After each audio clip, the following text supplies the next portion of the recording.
हर महादेव, जय जय शिव शंभू। प्रिय भक्तों, आज हम आपको एक ऐसे मंत्र के बारे में बताने जा रहे हैं जिसके बारे में कहा जाता है कि इस मंत्र के नियमित जाप से बाबा भोलेनाथ तो प्रसन्न होते ही है, साथ ही माँ जगदम्बा भी प्रसन्न होती है, माता पार्वती भी प्रसन्न होती है, माता काली भी प्रसन्न होती है।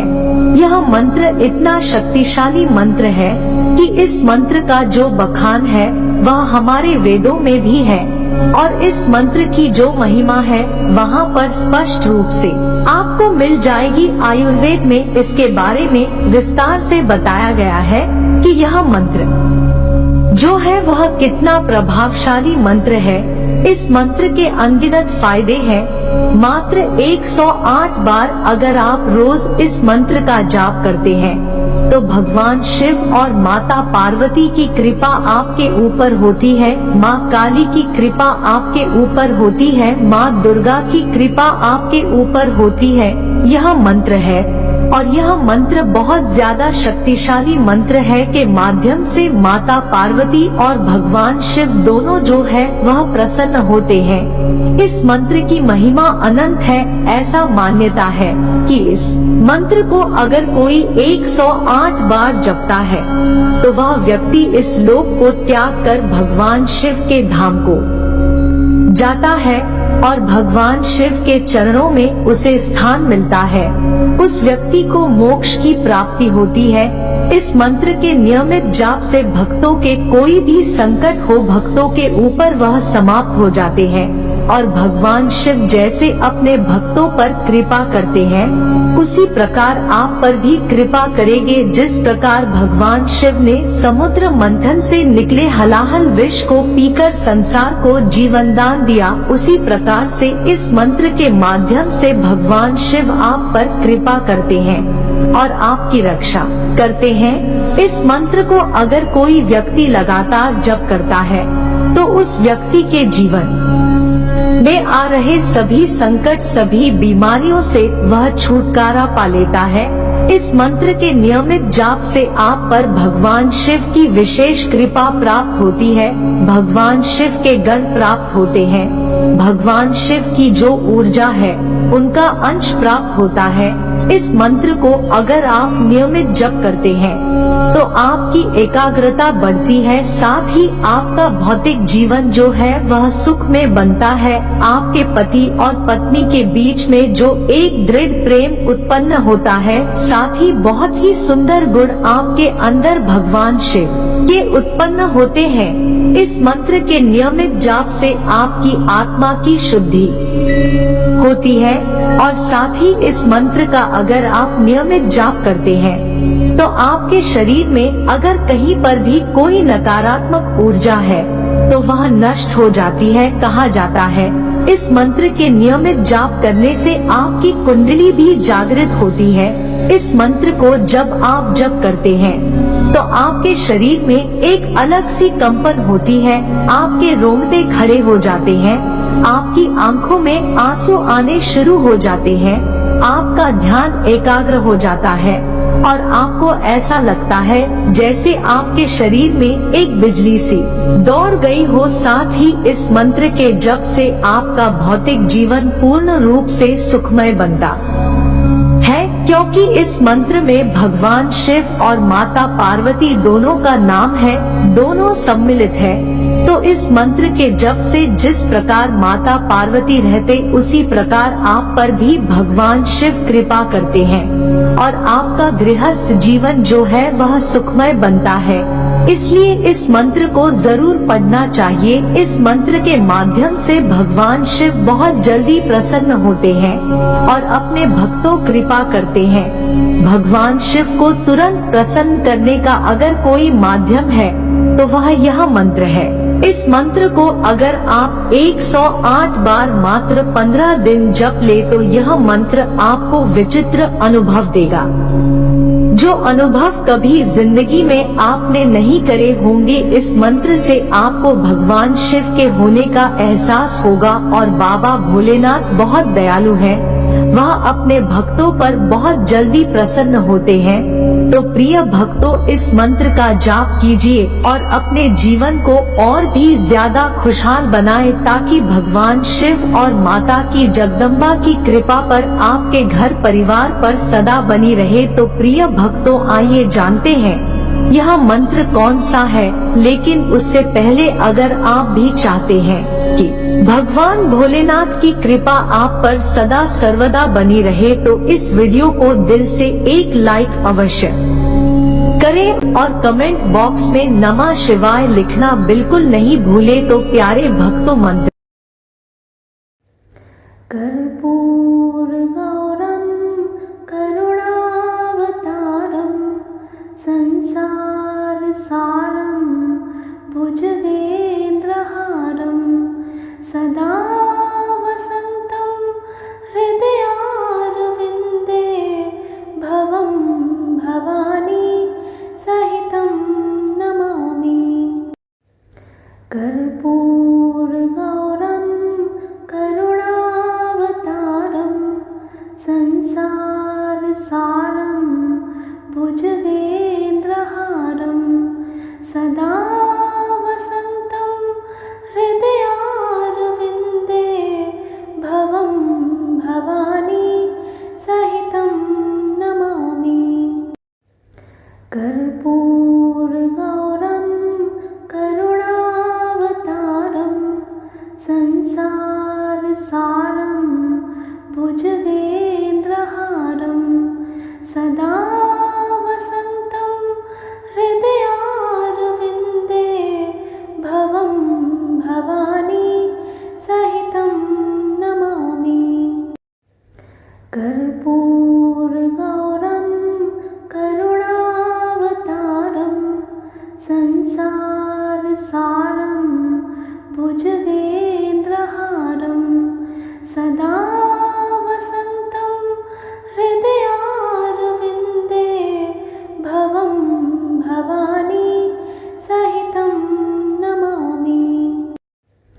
कर्पूर गौरम करुणावतारम संसार सारम भुजगेन्द्रहारम सदा वसन्तं हृदयारविन्दे भवं भवानी सहितं नमामि। कर्पूर गौरम करुणावतारम संसार सारम भुजगेन्द्रहारम सदा वसन्तं हृदयारविन्दे भवं भवानी सहितं नमामि।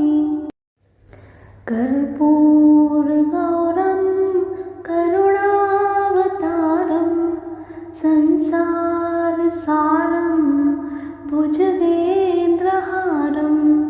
सदा वसन्तं हृदयारविन्दे भवं भवानी सहितं नमामि। कर्पूर गौरम करुणावतारम संसार सारम भुजगेन्द्रहारम सदा वसन्तं हृदयारविन्दे भवं भवानी सहितं नमामि। कर्पूर गौरम करुणावतारम संसार सारम भुजगेन्द्रहारम सदा वसन्तं हृदयारविन्दे भवं भवानी सहितं नमामि। कर्पूर गौरम करुणावतारम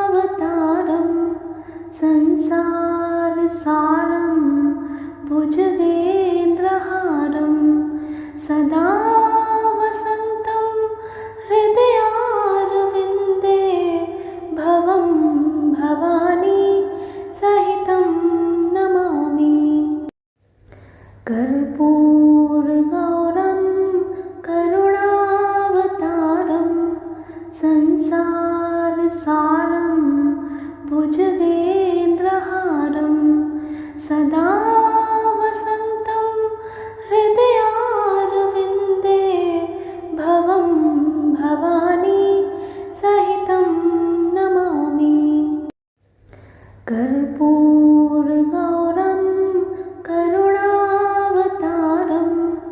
संसारसारं भुजगेन्द्रहारं सदा वसन्तं हृदयारविन्दे भवं भवानी सहितं नमामि। कर्पूरगौरं करुणावतारं संसारसारं भुजगेन्द्रहारं सदा वसन्तं हृदयारविन्दे भवं भवानी सहितं नमामि। कर्पूरगौरं करुणावतारं संसारसारं भुजगेन्द्रहारं सदा वसन्तं हृदयारविन्दे भवं भवानी सहितं नमामि। कर्पूरगौरं करुणावतारं संसारसारं भुजगेन्द्रहारं सदा वसन्तं हृदयारविन्दे भवं भवानी सहितं नमामि। कर्पूरगौरं करुणावतारं संसारसारं भुजगेन्द्रहारं सदा वसन्तं हृदयारविन्दे भवं भवानी सहितं नमामि। कर्पूरगौरं करुणावतारं संसारसारं भुजगेन्द्रहारं सदा वसन्तं हृदयारविन्दे भवं भवानी सहितं नमामि। कर्पूरगौरं करुणावतारं संसारसारं भुजगेन्द्रहारं सदा वसन्तं हृदयारविन्दे भवं भवानी सहितं नमामि। कर्पूरगौरं करुणावतारं संसारसारं भुजगेन्द्रहारं सदा वसन्तं हृदयारविन्दे भवं भवानी सहितं नमामि। कर्पूरगौरं करुणावतारं संसारसारं भुजगेन्द्रहारं सदा वसन्तं हृदयारविन्दे भवं भवानी सहितं नमामि। कर्पूरगौरं करुणावतारं संसारसारं भुजगेन्द्रहारं सदा वसन्तं हृदयारविन्दे भवं भवानी सहितं नमामि। कर्पूरगौरं करुणावतारं संसारसारं भुजगेन्द्रहारं सदा वसन्तं हृदयारविन्दे भवं भवानी सहितं नमामि। कर्पूरगौरं करुणावतारं संसारसारं भुजगेन्द्रहारं सदा वसन्तं हृदयारविन्दे भवं भवानी सहितं नमामि। कर्पूरगौरं करुणावतारं संसारसारं भुजगेन्द्रहारं सदा वसन्तं हृदयारविन्दे भवं भवानी सहितं नमामि। कर्पूरगौरं करुणावतारं संसारसारं भुजगेन्द्रहारं सदा वसन्तं हृदयारविन्दे भवं भवानी सहितं नमामि। कर्पूरगौरं करुणावतारं संसारसारं भुजगेन्द्रहारं सदा वसन्तं हृदयारविन्दे भवं भवानी सहितं नमामि। कर्पूरगौरं करुणावतारं संसारसारं भुजगेन्द्रहारं सदा वसन्तं हृदयारविन्दे भवं भवानी सहितं नमामि। कर्पूरगौरं करुणावतारं संसारसारं भुजगेन्द्रहारं सदा वसन्तं हृदयारविन्दे भवं भवानी सहितं नमामि। कर्पूरगौरं करुणावतारं संसारसारं भुजगेन्द्रहारं सदा वसन्तं हृदयारविन्दे भवं भवानी सहितं नमामि।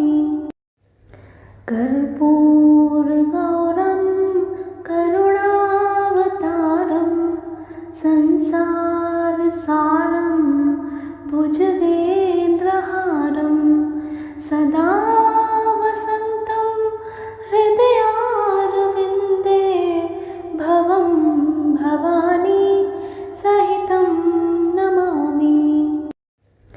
कर्पूरगौरं करुणावतारं संसारसारं भुजगेन्द्रहारं सदा वसन्तं हृदयारविन्दे भवं भवानी सहितं नमामि। कर्पूरगौरं करुणावतारं संसारसारं भुजगेन्द्रहारं सदा वसन्तं हृदयारविन्दे भवं भवानी सहितं नमामि। कर्पूरगौरं करुणावतारं संसारसारं भुजगेन्द्रहारं सदा वसन्तं हृदयारविन्दे भवं भवानी सहितं नमामि। कर्पूरगौरं करुणावतारं संसारसारं भुजगेन्द्रहारं सदा वसन्तं हृदयारविन्दे भवं भवानी सहितं नमामि। कर्पूरगौरं करुणावतारं संसारसारं भुजगेन्द्रहारं सदा वसन्तं हृदयारविन्दे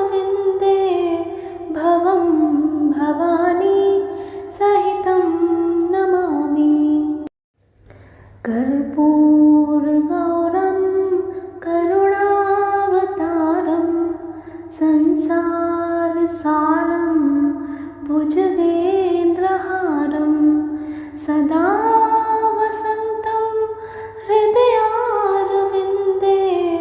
भवं भवानी सहितं नमामि। कर्पूरगौरं करुणावतारं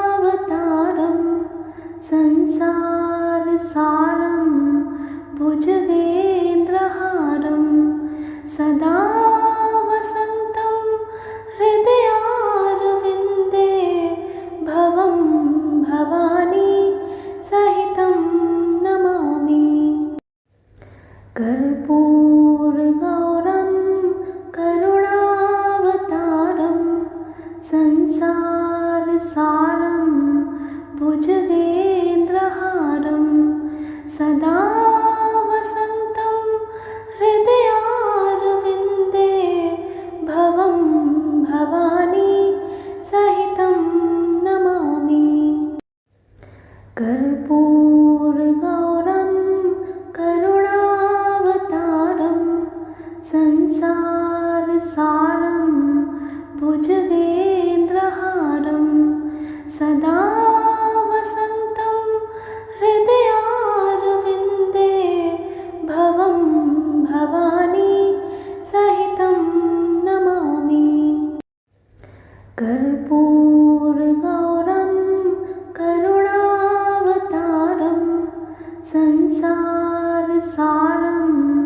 भुजगेन्द्रहारं सदा वसन्तं हृदयारविन्दे भवं भवानी सहितं नमामि। कर्पूरगौरं करुणावतारं संसारसारं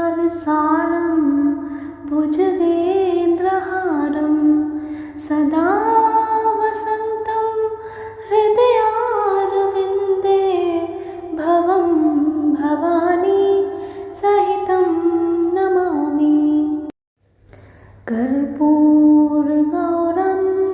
करुणावतारं संसारसारं भुजगेन्द्रहारं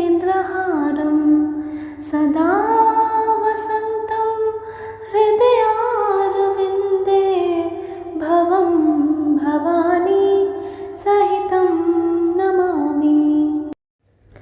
कर्पूरगौरं करुणावतारं संसारसारं भुजगेन्द्रहारं सदा वसन्तं हृदयारविन्दे भवं भवानी सहितं नमामि। कर्पूरगौरं करुणावतारं संसारसारं भुजगेन्द्रहारं सदा वसन्तं हृदयारविन्दे भवं भवानी सहितं नमामि। कर्पूरगौरं करुणावतारं संसारसारं भुजगेन्द्रहारं सदा वसन्तं हृदयारविन्दे भवं भवानी सहितं नमामि। कर्पूरगौरं करुणावतारं संसारसारं भुजगेन्द्रहारं सदा वसन्तं हृदयारविन्दे भवं भवानी सहितं नमामि। कर्पूरगौरं करुणावतारं संसारसारं भुजगेन्द्रहारं सदा